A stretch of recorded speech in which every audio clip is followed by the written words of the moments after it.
त्यातून शेतात गेलेली महिला शेतात दिसत नव्हती आणि दुपारच्या वेळेला जेव्हा मुलगा गेला, तेव्हा त्याने त्याचा शोध घ्यायला सुरुवात केली. पण त्याच वेळेस त्याला एक नजरेस पडलं, की 3 तरुण त्या ठिकाणाहून पळत असताना त्याला दिसले. त्याने त्यांच्याकडे दुर्लक्ष केलं आणि आईकडे लक्ष देण्यास सुरुवात केली, आईचा शोध घेण्यास सुरुवात केली. त्याला वाटलं, की ते तरुण काही कारणास्तव पळत असतील. त्यानुसार त्याने ते दुर्लक्ष केलं होतं आणि त्याच्या आईचा शोध सुरू केलेला. शोध घेत असताना आई त्याला कुठंच दिसून येत नव्हती. त्यामुळे त्याने शेताचा प्रत्येक कोना शोधायला सुरुवात केली. तेव्हा एका गवताच्या आडबाजूला त्याच्या आईची साडी दिसून आली. तेव्हा त्याने साडी दिसत असलेल्या ठिकाणी धाव घेतली. तेव्हा त्याला एक आश्चर्याचा धक्का बसला, कारण त्याची आई जमिनीवर नग्न अवस्थेत पडलेली दिसून आली. साडी एका बाजूला होती, तर अंगावरील इतर कपडेही दुसऱ्या बाजूला पडलेले दिसले. आईच्या डोक्यातून रक्त येऊ लागलं होतं. जमिनीवर देखील रक्त साचलेलं होतं. आई कोणत्याही प्रकारची हालचाल करत नव्हती. त्यामुळे मुलाने मोठ्याने ओरडायला सुरुवात केली. तेव्हा काही लोकांनी शेताकडे धाव घेतली. समोरचं दृश्य पाहून सर्वच जण अवाक झाले. तात्काळ पोलिसांना देखील पाचारण करण्यात आलं आणि पोलिसांची टीम जेव्हा शेतात पोहोचली, तेव्हा त्यांना एक धक्का बसला. कारण त्या महिलेची अवस्था एवढी भयंकर होती, की एखाद्या जंगली जनावराने शरीराचे लचके तोडावे अशा प्रकारे तिच्या शरीरावर ओरबाडल्याच्या खुणा दिसून येत होत्या. पोलिसांनी आजूबाजूला पाहिलं, तर कोणत्याही प्रकारची संशयित वस्तू अथवा पुरावा त्यांना दिसून येत नाही. पोलिसांनी अंदाज काढला, की हा खून सोनं चोरण्याच्या उद्देशाने झाला असेल. पण त्या महिलेच्या अंगावरील सोनं जशाला तसं होतं. त्यानंतर महिलेचा मृतदेह पीएमसाठी पाठवण्यात आला आणि जेव्हा पीएमचा रिपोर्ट आला, तेव्हा तर सर्वांनाच आश्चर्याचा धक्का बसला. कारण त्या महिलेला फक्त मारलंच नव्हतं, तर तिच्यावर सामूहिक बलात्कार देखील करण्यात आल्याचं रिपोर्टमधून समोर आलं. मित्रांनो, ज्या पद्धतीचं वातावरण सध्या महाराष्ट्रासह देशभरात दिसून येत आहे, त्यामध्ये तरुणाची वाटचाल कोणत्या दिशेने होत आहे हे आपल्याला लक्षात येतं. ज्या पद्धतीने या महिलेवर सामूहिक बलात्कार झाला, त्या संदर्भात हे प्रकरण नेमकं का घडलं, कसं घडलं, काय तर ते आपण जाणून घेणार आहोत. चॅनलवर तुम्ही नवीन असाल तर सबस्क्राईब करा, जेणेकरून तुम्हाला नवीन घटनेचं नोटिफिकेशन येईल. आता ही घटना आहे ठाणे जिल्ह्यातील भेवंडी तालुका आहे आणि या भेवंडी तालुक्यामध्ये शांता काळे नावाची एक महिला राहते. घरची परिस्थिती जेमतेम स्वरूपाची आहे, पण शेती असल्यामुळं शेतात काबाड कष्ट करायचं आणि घर चालवायचं असा त्यांचा नित्यनेम. घरात मुलगा होता. मुलगा हा देखील शेतात काम करण्यासाठी मदत करत होता. त्यानुसार शांता काळे यांचा संसार अतिशय चांगल्या प्रकारे सुरू होता.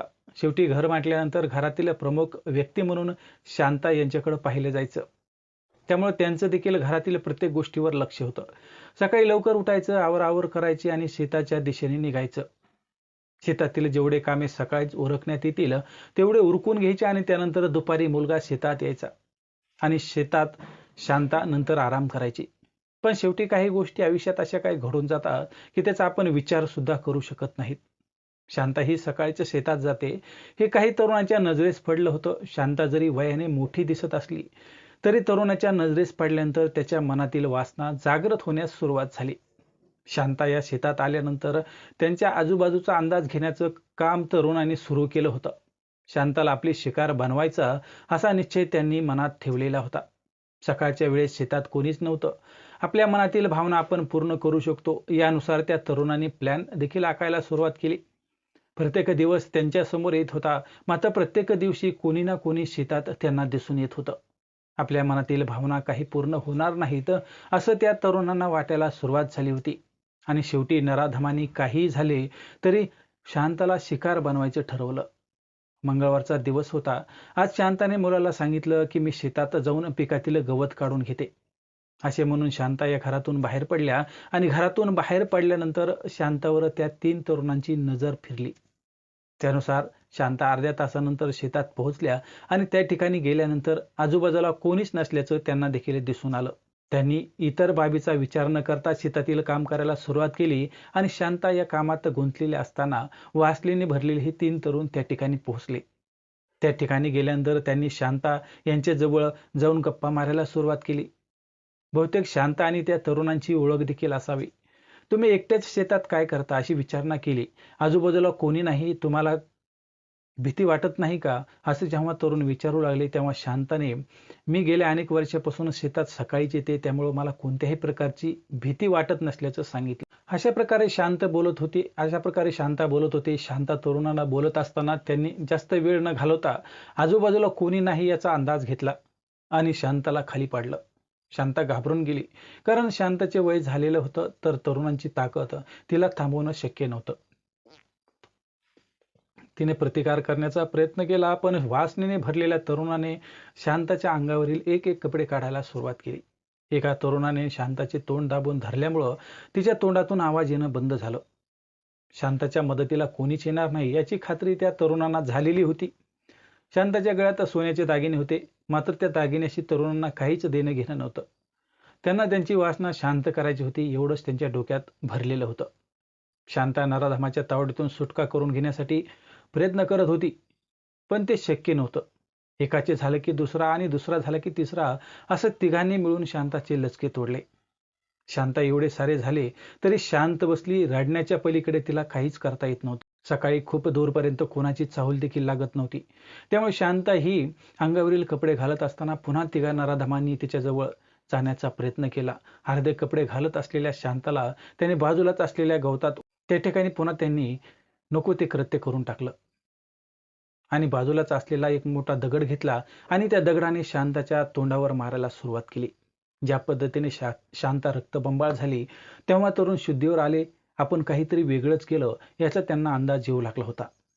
शांताच्या अंगावरील कपडे झाकण्याऐवजी तरुणांनी शांताच्या मृत्यू झाल्याची खात्री केली आणि घटनास्थळावरून पळून जायला सुरुवात केली. त्याच वेळी शांता यांचा मुलगा हा शेताच्या दिशेने निघाला होता. त्याला शेताच्या एका बाजूने 3 तरुण पळत असताना दिसले. त्यावेळी काहीतरी कारण असेल म्हणून त्याने त्यांच्याकडे दुर्लक्ष केलं. मुलगा शेतात पोहोचल्यानंतर त्याने आईला शांताला आवाज देण्याचा प्रयत्न केला, पण आई शांताचा आवाज काही येत नव्हता. आई कुठे बसली असेल याचा शोध मुलगा घेऊ लागला होता. शेताच्या प्रत्येक कोण्या ना कोण्यापर्यंत मुलगा पोहोचला होता, पण शांता काही त्याला दिसून येत नव्हती. तेव्हा गवताच्या दिशेने त्याची नजर गेली, तेव्हा एका गवताच्या आडबाजूला त्याच्या आईची साडी दिसून आली. तेव्हा त्याने साडी दिसत असलेल्या ठिकाणी धाव घेतली. तेव्हा त्याला आश्चर्याचा धक्का बसला, कारण त्याची आई जमिनीवर नग्न अवस्थेत पडलेली दिसून आली. साडी एका बाजूला होती, तर अंगावरील इतर कपडेही दुसऱ्या बाजूला पडलेले दिसले. आईच्या डोक्यातून रक्त येऊ लागलं होतं. जमिनीवर देखील रक्त साचलेलं दिसून आल्यानंतर मुलाने मोठ्याने ओरडायला सुरुवात केली. तेव्हा आजूबाजूला जे काही लोक आले होते त्याकडे धाव घेतली. घटना अतिशय गंभीर होती.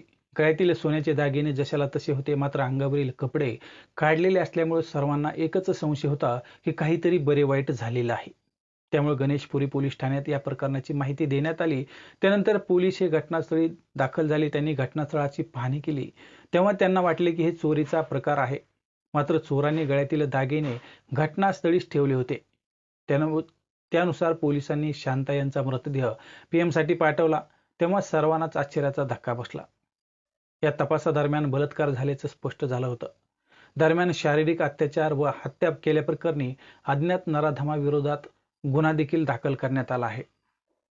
आता त्यानुसार पोलीस गांभीर्याने तपास सुरू केला आहे. विशेष म्हणजे ही हत्या केल्यानंतर शांताच्या गळ्यामध्ये जे सोनं होतं ते जशाला तसं होतं. त्यामुळं हा प्रकार, ही घटना केवळ सोने चोरीच्या उद्देशाने झालेली नसून त्या महिलेवर सामूहिक अत्याचार करण्यासाठीच हा प्रकार झाल्याचं कुटुंबियांनी आरोप केलेला आहे. दरम्यान ही घटना समाजासाठी एक लज्जास्पद आहे. पोलिसांनी अशा नराधमांचा वेळीच बंदोबस्त करून कडक शासन करावं अशी देखील मागणी सध्या जोर धरू लागली आहे. तेव्हा आपण देखील आपली काळजी घ्या, कारण अशी नराधम सध्या कोपऱ्यावर सावज शोधण्याचा प्रयत्न करत आहेत. तर पुन्हा भेटूया नवीन कथेसह. तोपर्यंत नमस्कार.